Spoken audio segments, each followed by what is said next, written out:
Rasulullah sallallahu alaihi wasallam said, if anyone says this one time, Allah will set free his 1/3 part from hell. And if anyone says this 2 times, Allah will set free his 2/3 part from hell. And if anyone says this 3 times, Allah will set him free completely from hell. Allahumma inni ushhiduka wa ushhidu malaikataka wa hamalata arshik wa ushhidu man fis samawati wa man fil ard annaka anta Allah la ilaha illa ant wahdaka la sharika lak wa ashhadu anna Muhammadan abduka wa rasuluk.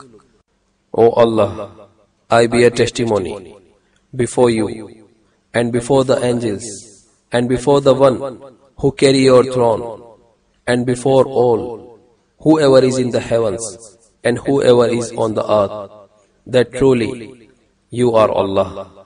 There is no God but you, the one and only God, without any partner.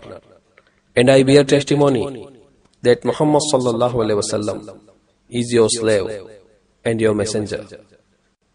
Al-Silsilatu Sahiha.